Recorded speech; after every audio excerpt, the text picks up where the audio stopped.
नमस्कार साथियों, मैं हूं मंगलेश पटेल और आप सभी का स्वागत है हमारे यूट्यूब चैनल पर। साथियों, हम आपको पता है कि हम जो प्रश्न बैंक है उसके जीव विज्ञान की जो प्रश्न बैंक है उसके जो सारे प्रश्न पत्र हैं उनको हम हल कर रहे हैं। तो साथियों, हम थे अध्याय 9 पर। 8 तक मैंने आपको सीरीज में करवा दिया है। तो 9वां जो चैप्टर है खाद्य उत्पादन में वृद्धि की कार्यनीति को पाठ्यक्रम से जो है क्या किया गया है, इसको जो है हटा दिया गया है। आगे हम बात करते हैं अध्याय 10 की, मानव कल्याण में सूक्ष्म जीव। मानव कल्याण में सूक्ष्म जीव, इसके जो है ऑब्जेक्टिव क्वेश्चंस जो भी इस चैप्टर से एग्जाम में आने वाले हैं वो हम देख लेते हैं। सबसे पहला जो दिया हुआ है इसमें ऑब्जेक्टिव, हरी खाद के लिए सर्वोत्तम फसल है तो हरी खाद के लिए है सनई। दूसरा जो है लैक्टोबैसिलस दूध को दही में बदलते समय उसमें किस विटामिन की वृद्धि करते हैं, तो विटामिन B12 की उसमें वृद्धि की जाती है। उसके बाद में पीड़कनाशी सामान्यतः किससे प्रभावित करते हैं, तो ये तंत्रिका तंत्र को प्रभावित करते हैं। जीवाणु जो अमोनिया को नाइट्रेट में बदलते हैं कहलाते हैं, तो इनको नाइट्रोसोमोनास और नाइट्रोबैक्टर कहते हैं। प्राकृतिक कीटनाशक है, तो प्राकृतिक जो है कीटनाशक है एजाडिरेक्टिन। विनाइट्रिकारी जीवाणु का कार्य है, तो नाइट्रेट को स्वतंत्र नाइट्रोजन में बदलना। गोबर की खाद प्रभावी होती है तो 2 से 3 वर्ष तक। नाइट्रोजन स्तरीकारक जीवाणु उनकी मूल ग्रंथिकाओं में मिलते हैं, तो ये चने की मूल ग्रंथिकाओं में मिलते हैं। उसके बाद में किस तत्व की कमी से फल वृक्षों में गुठली नहीं बनती है, तो ये कैल्शियम की कमी से। जैव पीड़कनाशी द्वारा किसको नियंत्रित किया जा सकता है, तो ये उपरोक्त सभी को, कीट को भी, रोग को भी और खरपतवार को भी। अगला जो प्रश्न है हमारा,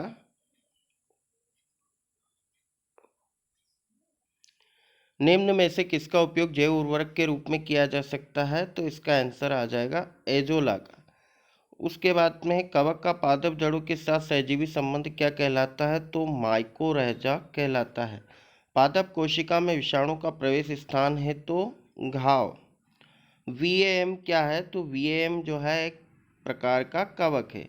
BT कॉटन किसके प्रति प्रतिरोधी है, तो ये कीट के प्रति प्रतिरोधी है। ब्रेड बनाने में प्रयुक्त किया जाता है, तो एस सेरिविसी, सेकेरोमाइसिस सेरिविसी नाम है इसका पूरा, इसका उपयोग किया जाता है। यीस्ट का उपयोग इसके निर्माण में किया जाता है, तो इथाइल अल्कोहल के निर्माण में यीस्ट का प्रयोग करते हैं। अधिकांश देशों में किसके उपयोग पर प्रतिबंध लगा दिया गया है, तो DDT के उपयोग पर प्रतिबंध लगा दिया है। साथियों, अब हम आ जाते हैं रिक्त स्थानों की पूर्ति कीजिए। सबसे पहला इसमें एजाडिरेक्टिन नामक कीटनाशक पौधे से प्राप्त किया जाता है, तो ये नीम के पौधे से प्राप्त किया जाता है। यीस्ट का प्रयोग इथेनॉल के बड़े पैमाने पर उत्पादन के लिए किया जाता है, तो सेक्रोमाइसिस सेरिविसिका। सिट्रिक अम्ल का उत्पादन के द्वारा किया जाता है, तो एस्परजिलस नाइगर के द्वारा। पेड़ पौधों को हानि पहुंचाने वाले कीटों को कहते हैं, तो इनको क्या कहते हैं, पीड़कनाशी या पीड़क इनको कहा जाता है। सिरका उत्पादन में जीवाणु सहायक होते हैं, तो ये एसिटोबैक्टर एसिडी। उसके बाद में एक कवक रोधी जीवाणुविक प्रतिरक्षी पदार्थ है, तो पॉलीमिक्सन है। उसके बाद में जीवाणुओं पर संक्रमण करने वाले विषाणु कहलाते हैं, तो जीवाणु भोजी इनको कहा जाता है। दाल कुल के पौधों की जड़ों में नामक जीवाणु पाया जाता है, तो राइजोबियम पाया जाता है। का उपयोग पशु तथा मानव में प्रोटीन के वैकल्पिक स्रोत के रूप में किया जाता है, तो एस्पाइरुलिना का उपयोग किया जाता है। नाइट्रोजन स्थिरीकारक करने वाले जीवाणु को कहते हैं, तो नाइट्रोजन स्थिरीकारक कहते हैं। दूध से दही का निर्माण के द्वारा किया जाता है, तो लैक्टोबैसिलस के द्वारा किया जाता है। नास्टाक और एनाबिना कहलाते हैं, तो साइनो जीवाणु कहलाते हैं। जीवाणु की कोशिका भित्ति बनी होती है, तो म्यूकोपेप्टाइड की बनी होती है। राइजोबियम, एजोला, एनाबिना आदि के उर्वरक के उदाहरण हैं, तो ये सभी जैव उर्वरक के उदाहरण हैं। उसके बाद में अगले खाली स्थान पर हम आ जाते हैं, को बेकर्स यीस्ट भी कहते हैं, तो सेकेरोमाइसिस सेरिविसी को बेकर्स यीस्ट भी कहा जाता है। एक जैव सक्रिय अणु है, तो जैव सक्रिय अणु जो है साइक्लोस्पोरिन। साथियों, अब हम आ जाते हैं सबसे पहली हमारी जो सही जोड़ी है उस पर। इसमें सबसे पहला दिया है माइकोराइजा, तो माइकोराइजा एक जो है इसका आ जाएगा सहजैविक संबंध। एस सी पी स्पाइरुलिना को कहते हैं। राइबोफ्लेविन का आ जाएगा विटामिन B12। उसके बाद में बायोगैस।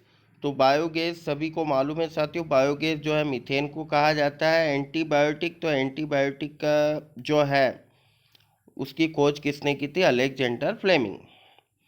अगली सही जोड़ी पर आ जाते हैं साथियों, प्राकृतिक कीटनाशी। इसका आ जाएगा एजाडिरेक्टिन हो जाएगा। वर्मी कंपोस्ट, तो ये केचुए से संबंधित है। एजोला और एनाबिना, ये दोनों आपस में संबंधी हैं। मृदा शोधक जो है इसका आ जाएगा पायराइट। और ट्राइकोडर्मा इसका आ जाएगा NODEP। साथियों अगला जो प्रश्न है, एक शब्द एक वाक्य में उत्तर दीजिए। इसमें पहला है इंटीग्रेटेड पेस्ट मैनेजमेंट, मतलब IPM का पूरा नाम क्या है? तो इंटीग्रेटेड पेस्ट मैनेजमेंट है। उसके बाद में पेनिसिलिन की खोज किसने की थी? अलेक्जेंडर फ्लेमिंग ने की थी। एक पीड़कनाशी का नाम लिखिए, तो एजारेक्टिन। BOD का पूरा नाम लिखिए, बायोलॉजिकल ऑक्सीजन डिमांड। फसल के साथ उगे अवांछित पौधों को खरपतवार कहते हैं। इंटरफेरान क्या है? तो एंटीवायरल प्रोटीन है। सूक्ष्मजीवों द्वारा कीट खरपतवार के नियंत्रण को क्या कहते हैं? तो जैव नियंत्रण कहते हैं। योगर्ट किसे कहते हैं? तो दूध से चीज़ बनाते समय फलों की सुगंध से बने पदार्थ को जो है क्या कहा जाता है? योगर्ट कहा जाता है। मिट्टी में पाए जाने वाले 2 नाइट्रोजन स्त्रीकारक जीवाणुओं के नाम लिखिए, तो एजेटोबैक्टर है और एनाबिना है। ऑक्सीजन की अनुपस्थिति में श्वसन करने वाले सूक्ष्मजीवों को क्या कहते हैं? तो अवायवी कहते हैं इनको। सहजीवी एवं असहजीवी नाइट्रोजन स्त्रीकारक जीवाणुओं के नाम लिखिए, तो इसमें आ जाएगा आपका सहजीवी राइजोबियम। स्विस पनीर बनाने के लिए किस जीवाणु का प्रयोग किया जाता है? तो प्रोपियोनी बैक्टीरियम का उपयोग किया जाता है। किस मछली का उपयोग मच्छरों के नियंत्रण के लिए किया जाता है? तो गम्बूशिया जो मछली है वो जो है मच्छरों को खाती है, इसलिए इसका उपयोग किया जाता है। ब्रेड को बनाने में किस सूक्ष्मजीव का उपयोग किया जाता है? तो बेकर्स यीस्ट, मतलब सेकेरोमाइसिस सेरेविसी का इसमें उपयोग किया जाता है। तो साथियों ये था हमारा जो चैप्टर 10 था, जिसका नाम है मानव कल्याण में सूक्ष्मजीव। इसके जो है सारे ऑब्जेक्टिव क्वेश्चन थे जो कि एग्जाम में आने वाले हैं कक्षा 12th के लिए। साथियों अगर आप हमारे चैनल पर नए हैं तो हमारे चैनल को सब्सक्राइब कर दीजिए और बेल आइकन पर क्लिक कर दीजिए, ताकि आने वाले वीडियो के नोटिफिकेशन आपको आसानी से प्राप्त हो सके। और ऐसे ही मैं अगले चैप्टर के लिए आपको फिर जो है सारे ऑब्जेक्टिव इंपॉर्टेंट प्रोवाइड करूँगा, जो कि आपको एग्ज़ाम में बहुत काम आने वाले हैं। आप सभी का बहुत बहुत धन्यवाद।